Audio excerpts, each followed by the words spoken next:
are going to be entertained and engaged because this is a book like no other. Uh, and so I'm executive publisher at HarperCollins. We're very pleased to have published this. We're very proud to have published this. And in a bit, we will talk a bit more about why that is. Charu Nivedita, those of you who read Tamil would have read some of his books, one hopes. One of the most brilliant writers of our times. Nandini, who has translated this, has translated a lot of other stuff that you might have seen as well. I won't go into biodatas because I want to jump into the book, which is just fascinating. So, to start out with, this is a work of fiction. It's a work of metafiction. If I can describe it as that, it's actually a very difficult book to describe or sum up, which to my mind, that is possibly the best problem to have with fiction, because if you can sum a book up in 3 sentences, then why do you need to read the book?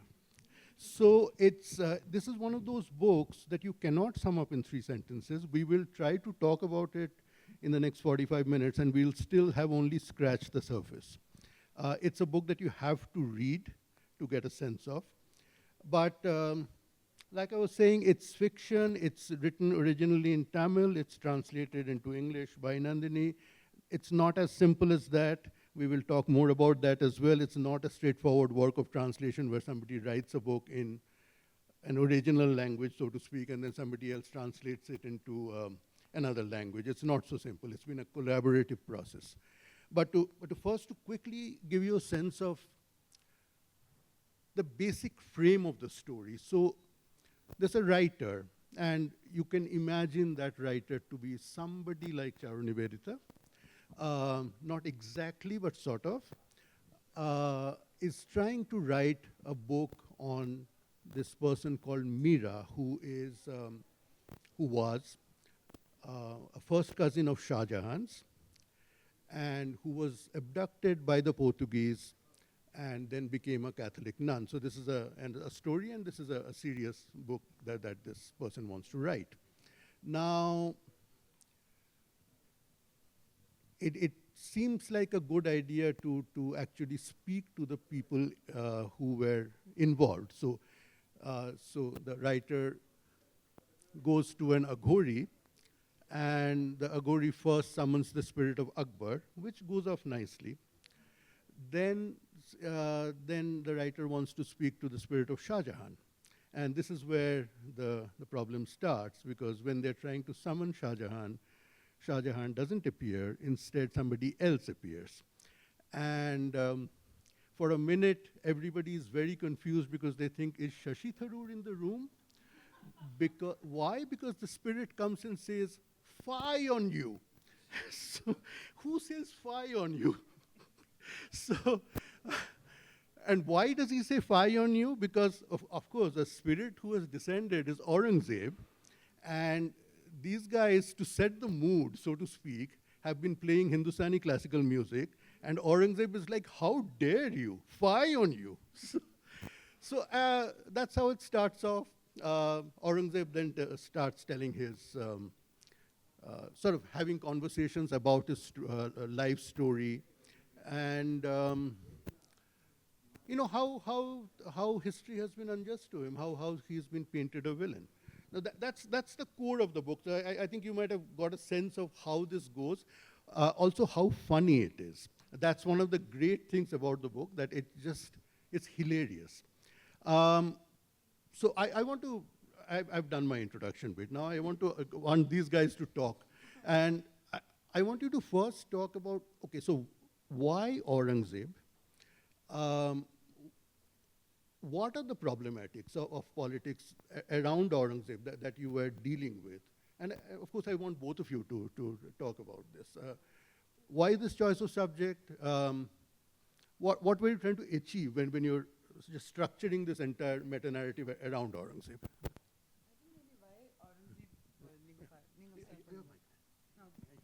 I think maybe Mr. Charu Nivedita can say why Aurangzeb, because that was his choice, and I'll talk about the meta-narrative for English. Okay.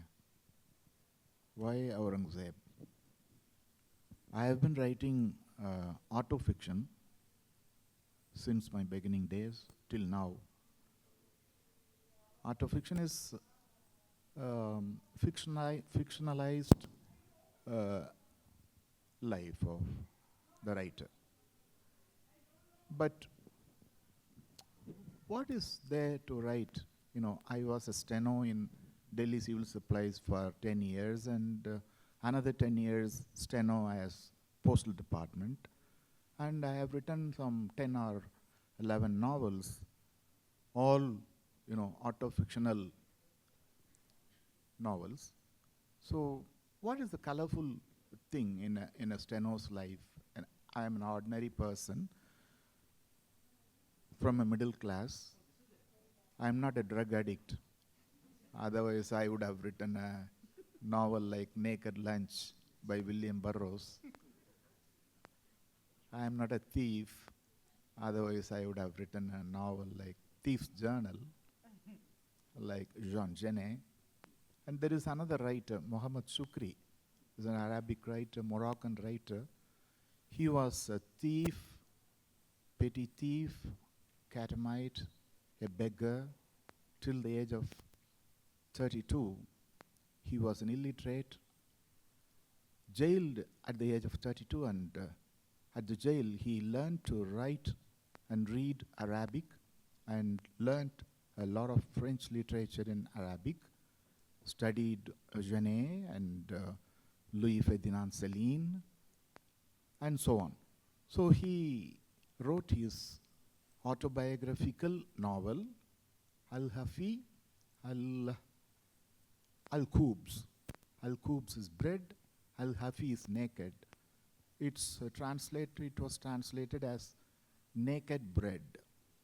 He was begging while, he wandered in the trash bins for bread. And he was naked. There was no money with him for getting dress. So everyone at the town of Tangier called him as Al-Khubz Al-Hafi. So he titled the novel as it is. And I have a similar life with him. I starved for 3 years, survived by rotten tomatoes. And what the fantastic thing, the fantasy-like thing in my life is, at that time, the billionaire in Madras was my friend. I wrote my novel Rasalila in Park Sheraton, starving, but drinking, and the billing was done by the billionaire. Once I asked him money for, all the other days, 3 times a week, I go to Park Sheraton, Westminster Bar, with a lot of Remy Martin. I used to take only Remy Martin at the time. So I have finished Rasalila in 2 years. Okay, but all the other days, I survived with rotten tomatoes. So I asked the billionaire, "Hey, give me money for my food, man." He said, "That is your karma. If I give you money, my karma will be affected. So, no money. So at least give me paisa for auto, Baba. After drinking, I cannot go by walk." You see? So he used to give me. This is not, all these things are fictional, unbelievable. Once, on those days, before 30 years back, Dream Girl, the #1 of Tamil film industry, used to send me most romantic texts. Can you believe? Nobody can believe. But I have proof in my mobile. So every day, even yesterday, last night, dinner, an unbelievable thing happened. Nandini only knows, but I told her, don't tell this to anyone. So it's very, very, very unbelievable things happening in my life. So the text becomes, my life becomes a fictional text. So I have been writing, I'll be in short. At the same time, I belong to a place where Saint Tyagaraja and all the other Mummurti, in the trinity of Carnatic music, born and lived. in Tiruvarur. I belong to that place. Maybe I was an insect under his feet on those days, because music flows in my blood. A.R. Rahman doesn't read my books, but he is my best friend because of the music. After writing my novels, anything, I read aloud.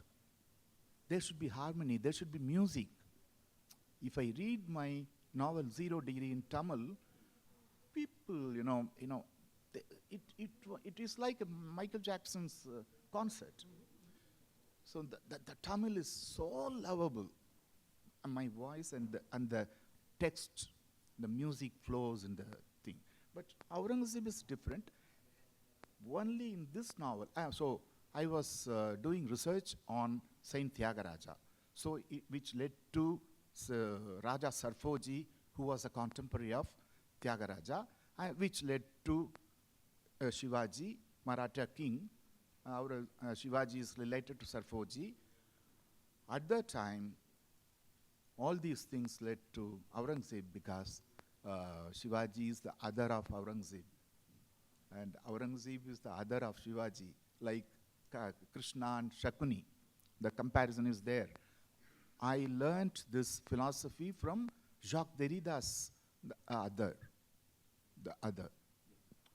What are the things piled up in me, the dawns of my life, is Shakuni, is my villain.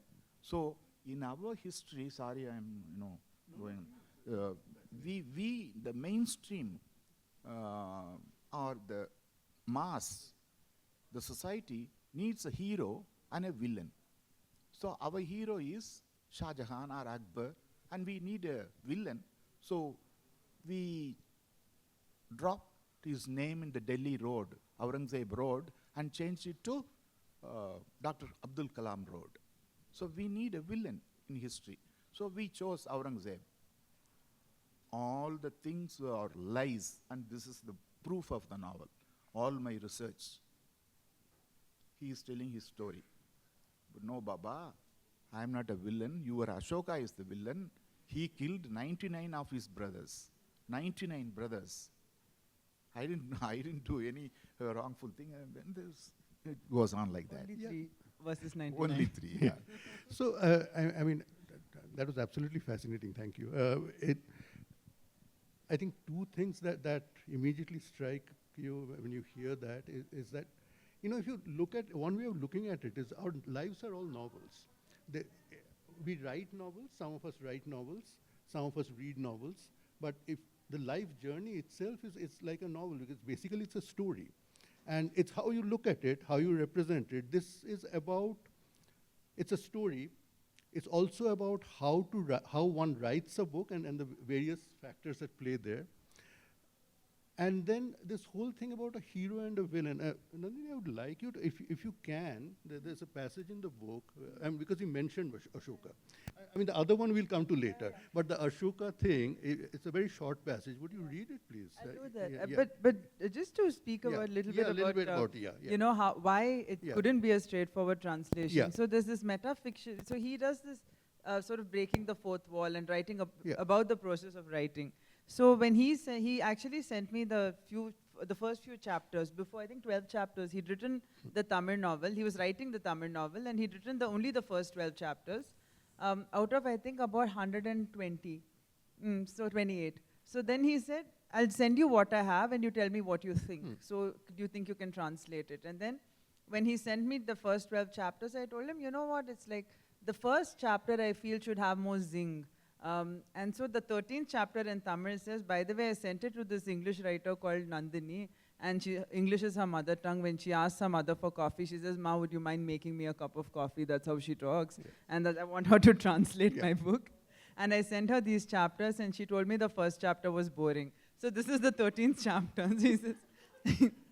So he says, in case all of you are bored, I'm going to tell you about this adventure I had in a bar. So that's the 13th chapter of the book. So then I felt that if the Tamil book is about the process of writing the Tamil one, the English book has to be about the process of translating. And I think before I come to the Ashoka... That's exactly what it is, yeah. So this Shashi Tharoor joke was actually mine, because I figured, I told him, like, let's have this thing where Aurangzeb comes and starts speaking English and everyone's confused. And he says, I've been pottering about for 500 years over here, and I've picked up some English and French and this and that. Yeah. So I think in honor of Udayan's presence also, before we go to that, I think I'd like to read a little bit. Sure. You have the phone, or you want the book? No, that's fine. I have the phone.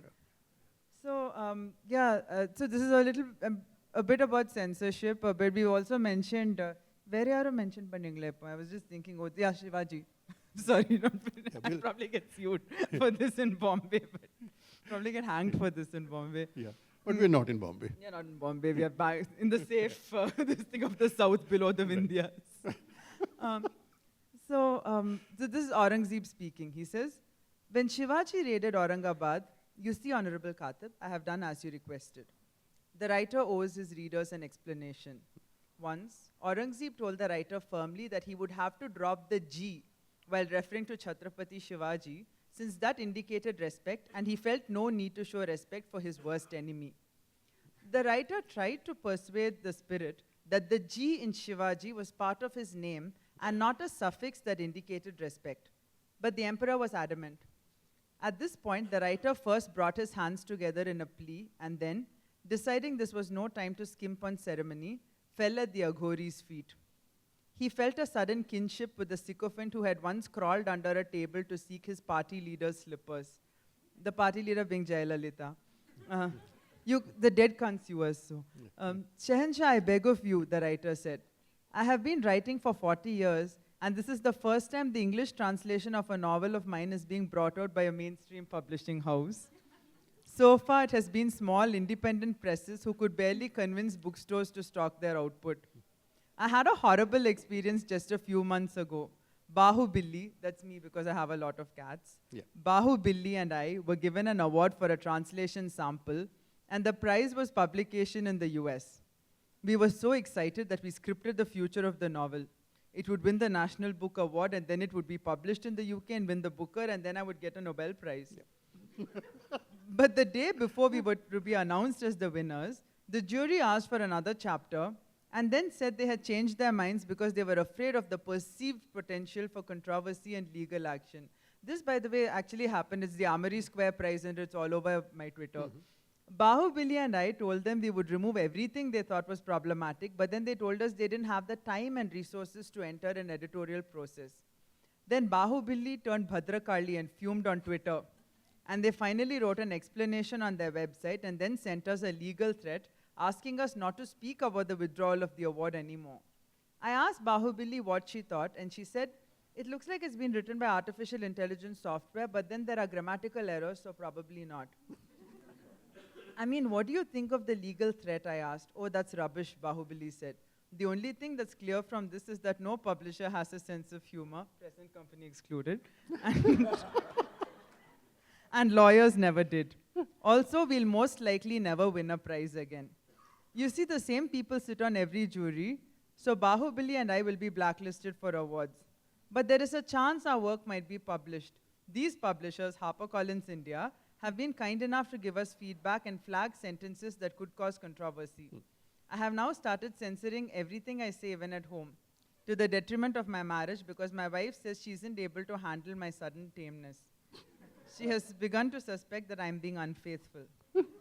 You see, censorship has put my personal life in jeopardy. But censorship is the only thing that has come to that can come to the rescue of my professional life. So please, I beg of you, don't call this Maratha icon by any name that would seem disrespectful, or I will be doomed forever.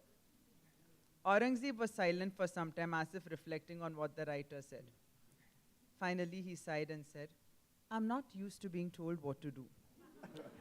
But I feel sorry for you, so I shall accommodate this request. The writer looked up at the Aghori's eyes, grateful both for the emperor's benevolence and for the years of practicing Bhujangasana that had allowed him to make such a long speech in that position. Yes.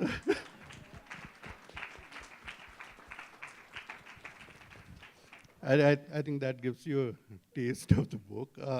Sorry, there's a little story. So Rahul, Rahul Soni, our editor, I think we really lucked out with him because it was so fun. He's a writer in his own right, translator in his own right. And he told me, like, after he read the book, he said, I just thought, like, this last section, they go to Peru and then they come back and the book ends. Do you think you could, shift that about 100 pages forward? And I'm like, shift 100 pages forward, which means all the cross-references would have to be changed. He's like, yeah, but I think it's a good idea. And he changed the book. So Rahul called and he said, I'm really sorry, but the legal team feels that this is problematic. So I said, okay, why don't I read? So this passage is entirely mine. And then I ran it by Charu sir and I said, do you think it's okay to put this in the novel? He said, oh, it's fantastic. I love it. And this is exactly what I would do. I would fall at their Gauri's feet. So I think that's the story, and I wanted to acknowledge Rahul because he is a huge reason this book has done so well. And also the Atta Galata jury, in which I don't think the usual suspects don't sit on that jury. I think it's a secret jury, but they longlisted us for the award, so we are very grateful. No, so I mean, when we are talking about collaborative process, firstly, I mean, this is, we'll come to that, I mean, how the translation process actually worked. But definitely it's a collaborative process between Charu and Nandini in the way in which many translations aren't. Many translations are written by one person and then translated by another person. But here the editor also played a part. And all of this is actually weaved into the book. The publisher is in the book, named HarperCollins. The people are named. I mean, Aurangzeb is Aurangzeb. But Aurangzeb is not who you might encounter in history books. He's somebody who feels he's a figure who's been wronged. History has been unkind. The writing and rewriting of history, which is a constant motif in the book, has been unkind to Aurangzeb and many others, because everything is motivated by something or the other. There's either by ideology or by economics sometimes by politics, sometimes by so many other things. So all of that comes into the book. It is, I mean, it's to my mind, it's one of the ultimate meta books I've ever read. I mean, just to give you an example, so you don't just start off with the book. There are prologues. Well, there were 4 prologues, and then it was felt that another prologue was needed. So there's prologue 1, 2, 3, 4, and before that there's prologue 0. So there are 5 prologues. And then you sort of begin to get into the story, and like Nandini said, I mean, then suddenly you'll have a chapter where everything just goes blank, and so what am I doing today? I have to get up and sit down and write. Do I really need to? It becomes that kind of self-examining sort of scenario. And then that drives the narrative forward because, I mean, like I said a few minutes ago, our lives are also novels. It's a writer does not sit in a sort of an ivory tower and write a great masterpiece. There's life that is constantly coming in through the doors and windows and impinging on their space. So and all of that, if it's metafiction, that will come into the book, and as it does here so brilliantly. I want you to read the Ashoka passage, but maybe a little bit later because we've just read a brilliant passage. So, but I wanted you to specifically talk about the translation process. I mean, you had, like you said, you started translating this before the Tamil edition was even finished. But you are obviously not collaborating on the Tamil edition. The Tamil edition is something, and then the English edition. So just basic facts. The Tamil edition is something like 150,000 words, something like that. Something like that. This is about 100,000 words, so this is much less. 92,000. Yeah. I reduced it so that. So it's 60% of the Tamil edition. That's not the full story. There are whole passages here that are not there in the Tamil edition. And obviously, and I don't want to talk about this because I want you to talk about it. Obviously, I mean, so Charu writes in very idiomatic Tamil. And that is, as anybody who knows Tamil will know, basically untranslatable into English. If you try to do it, you're going to start looking very silly. So she didn't try to do that. Instead, there's a different narrative arc, narrative structure that she's followed. Will you tell us a little bit about that? I just found that fascinating because it's not very often that this happens, that a work of translation actually begins before the original is even completed first, and then the English edition is it's V2 of what's the so-called original work. So. Yeah, so I think we met for the first time, I think at a play on Aurangzeb. It was a Tamil play about Aurangzeb. And he said, I'm actually writing this novel and I was wondering if you'd translate it. And then we started this conversation, and at that time you'd written 12 chapters, and he said, I've finished half the novel, it's going to be about 30,000 words, so I think you can translate it. And then over the next year and a half, it became 150,000 words, but I was already translating. And I told him, I've read his other book, 0 Degree, which I think they valiantly attempted a translation of 0 Degree. But you can't really capture it because the kind of, the idiomatic Tamil, as he says, and there are lots of references, like, the name Vaigai Puyal makes people laugh in Tamil. Like, you hear this, I know you're Tamil now. So Vaigai Puyal is the nickname of a comedian called Vadivelu. And he's so hilarious that everyone laughs at, just the name. So it would be like in Hindi, for instance, if you were saying, Kitne aadmi the? Everyone laughs. But then if you put that in English, like how many people were there, yeah, in an English book, and it's published in the US, people will be like, oh, why is that funny? So the contextual humor is very hard. It's like it has to be captured. It can't be translated. So I felt, and the thing with him is he's so open. Like, which writer will be like, yeah, sure, put in a scene where I'm falling at this man's feet. And he is a superstar in Tamil Nadu, someone pays his rent, someone buys him gold chain, someone sends him a car wherever he needs to buy vegetables in the market, someone will buy vegetables and bring it home. So he's got that kind of following. And so to work with a writer who understands that, who has that, so we have the same warped sense of humor, I think. We are deranged in the same way. And so is Aurangzeb also deranged in similar ways to us. Only thing, because his religion forbade alcohol and drugs, he's not like we are. But if only he could, I'm sure he'd be getting stoned and having fun conversations as we do. But, so I think that collaborative started very early, because I said, he said, you're a writer to take liberties. He said, this is your baby. Yeah. The Tamil is my baby. This one, I said, no, it's our baby. Huh. And he's like, yeah, one baby that my wife will not be upset about my having with another woman. Therefore, we'll create this. So that, and I think the cats, because I persuaded him to get his cats neutered, and he says, this is the first time I've listened to another woman and disobeyed my wife, who doesn't believe in neutering. So we kept meeting at our vet's clinic, and all that's in the book. We meet only at our vet doctors, veterinary doctors' place, not in the cafe. And often we would converse. She would say meow meow, I should say meow meow, and not literally discussions. What happened to your Jenny? What happened to your Petio? And what happened to your Jenny? These things. Oh wow! Hey, is it okay? Yeah. These things we Yeah. So to get back before then loses hope. No. In the book they're called Bahubilli and Katappa. Katappa.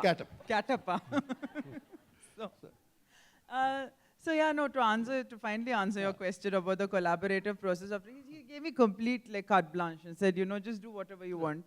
And then I would tell him, is this okay? Can we do this? And then the thing is, for the first time I was working with a writer who is A, alive, B, speaks English, reads English, because Perumal Murugan is a fantastic person to work with, but he said, I can't read what you've written. Right. So, just do whatever you want to. But with him, it could be a collaborative process. And I think that was really exciting. So he said, Nandini Nivedita, which means, play. Poondu vilayadu. So that was it. I think that was, and so this was kind of like a co-written book, basically. Absolutely, and I think in that way, I haven't encountered too many other books in India, at least, where that actually has happened, and it really, so it's a kind of book that lends itself to that this whole constant co-creation process. Because the narrative of the book is also, it follows that trajectory as well. It's not like, okay, there's a structure of, okay, we're going to talk about Aurangzeb. It's not like that. It just goes in 7 different directions at once. 5 of those come back, 2 don't. It's really, really sort of, for somebody, for an intelligent reader, it's very rewarding. And it is, above all, I think it's hilariously funny. So I wanted to read that Ashoka segment, but and I want us to have enough time for audience questions. But one final question before that. So, because, so the politics of Aurangzeb and then sort of the mirroring of Aurangzeb and Shivaji, all of these are important parts of the book, and the whole hero-villain dichotomy. In order to have a hero, you need to have a villain, and how one builds into that. How does all of this reflect into today's times? Because the book is essentially, this is not a historical book. This is a book about today's times, which you're looking at through a historical lens. How did you think of that when you're writing about, let's say Aurangzeb is the principal character, if we can call him that in the book. How does your perception of him in the book, how does that reflect on the world we live in today? Okay. Before going into that, some people told me that don't go to Nandini, she's a crazy woman. I told her that I'm also a crazy man, and so we will go together. Yeah. So that's one thing. And Aurangzeb is the most hated and most misunderstood person in history. And you ask any Tamilian about me, even the cinema guys told Rahman that he's a bad guy, don't move with him. And Rahman doesn't listen to people. So I'm most hated and most misunderstood writer in Tamil. Why? Because reading, I may be wrong, but this is my realization, recent realization. Reading is a sadistic act, and writing is a masochist act. I often tell that I walk on corpses. I lay myself, my wife, my mom, my dad, and my friends on the altar of literature. For the sake of literature, I burn myself. It's a sacrifice. It's a masochist act. And you love sad stories. A woman was burnt in a village by the masses because of her lower caste. You love it. You means the readers. They love it. There was war in Sri Lanka. Thousands were massacred. And there are a lot of tragic stories. People love the stories because the reader is a sadist, and he or she likes the tears or the bloodshed. But on the contrast, I write a lot of celebration. There is a celebration. I often go to Japan only for one purpose. In Japanese pubs only in the world, where girls come to us, to the men, with the question, shall we dance? That is the only place in the whole world. Because I studied, then found that women are alone in Japan. A Japanese girl told me her total story during a whole night. And it is the subject of the plot of my current novel, Roppangi Nights. So, especially the juries, judges, in one word, intelligentsia, and the establishment, they don't like to listen to the celebration of life. That is why I have young crowd with me. That is the reason. Yeah. When we speak about this religion aspect of it, what you said at JLF, which they told us actually, this was like right around the Ayodhya time, right? So they said, just don't mention religion. And then he said, so I'm not a believer, Mr. Charu, Nivedita is a believer. So Strong he said, believer. Yeah, so he said, when I say I used to like the word Ram, and when I say Ram, I felt peaceful, but when 90,000 people say Ram, I get frightened. And I think that's when all of JLF must have been shooting bricks.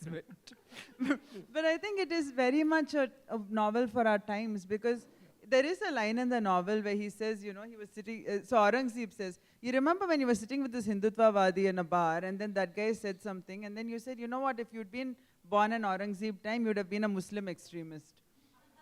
Or if one of your ancestors had converted to Islam, you'd have been a Muslim extremist. Because it's not Hindu extremists versus Muslim extremists, it's extremists versus people who don't give a fuck about things like this, So I think that's where we are in this time. In every time, religion is used as a tool to separate, to divide and rule. And we are such morons that most of us get divided and ruled. So I think that's why it's so relevant, and that's why I think, because both of us are so against that sort of thing, I think that's why we worked so well together, because I'm like, no, I will say the names, I will say the words, I will say Ram, I will say Ravan, I will say whatever, I will say, okay, poor Ram living in a tent now has a palace which is built on all our tax money, which is earned so hard from whatever little bit of royalties we get. But that's where it is. So you wanted that Ashoka... I don't think you have that. You can read it from here. It's a very short passage. I thought we would close with that and then open up for questions. So I'm wondering, actually, since a lot of your fans have traveled from Madras, maybe you can read that. Tamil la irukka unga kitta. So maybe we could just... Do you have it in Tamil? Yeah. Oh, lovely. And then I can read that little... It's a paragraph, I think, no? It's just about... From here.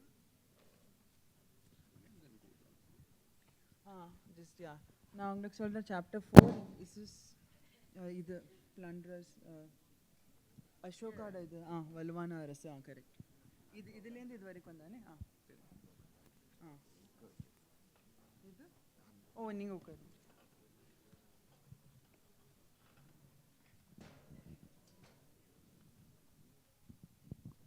நிறுத்தணும்னு சொல்லிட்டு இங்க இருந்து ஆரம்பிச்சு இது வரைக்கும் அது வரைக்கும் வேண்டாம் நீங்க இது வரைக்கும் இங்க நிறுத்திடுங்க ஓகே ஓகே ஓகே சரி இது வரைக்கும் ஓகே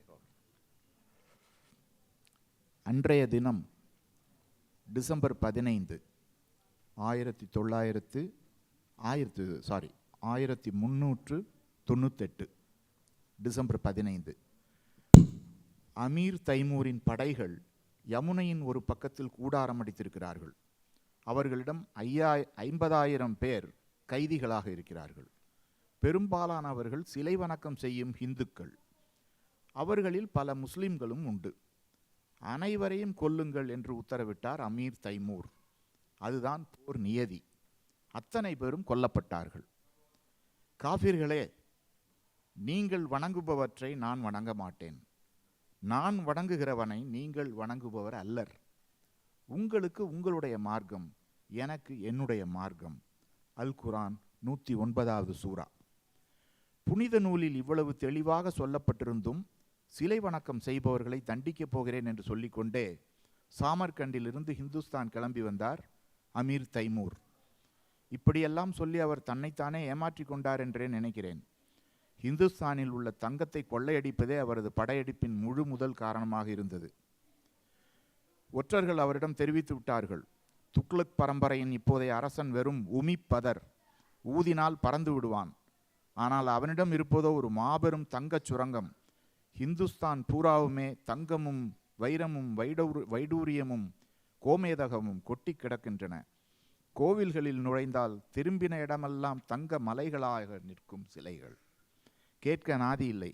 அப்படியே அள்ளி போட்டு கொண்டு வர வேண்டியதுதான். ஒற்றர்களின் செய்தி கேட்டு மதத்தையும் துணைக்கு அழைத்து கொண்டு கிளம்பிவிட்டார் Amir Timur. Then complete massacre. 1 lakh people were massacred. 1 lakh. And our Saif Ali Khan named his son as Amir Taimur. I mean, the English passage is a bit different. Is it there in the English version or censored? No, it's partially censored, as you will find out. Because that actor is known for, filing cases. Yeah, filing cases every time someone.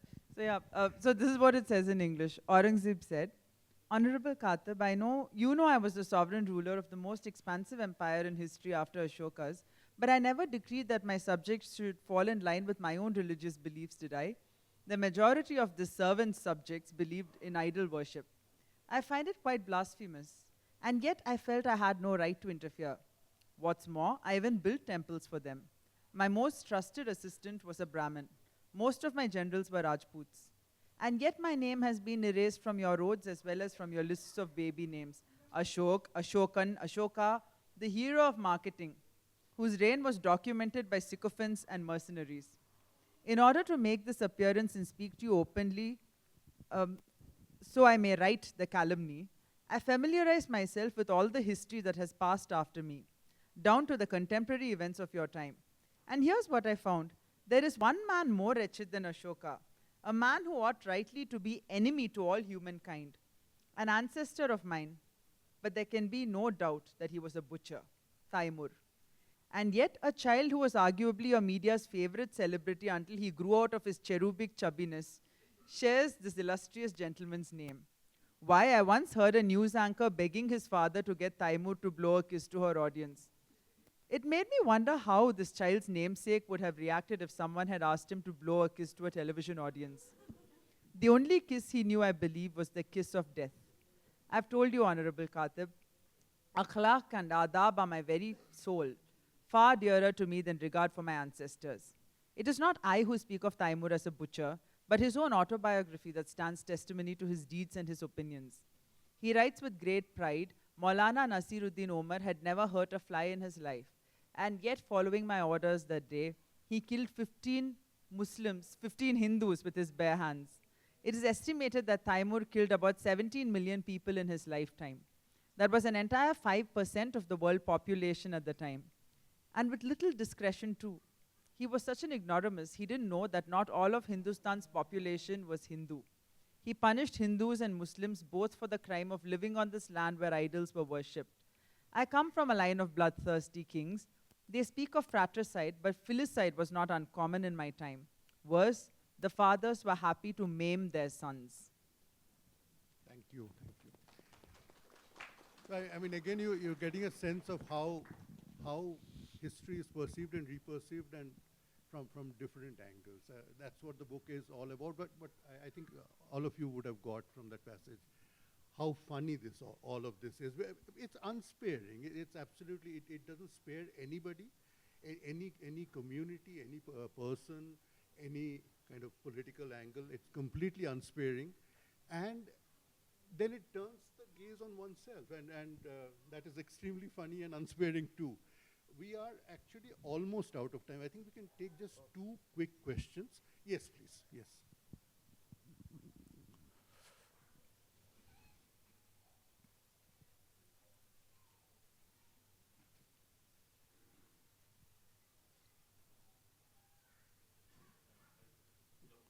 Yeah,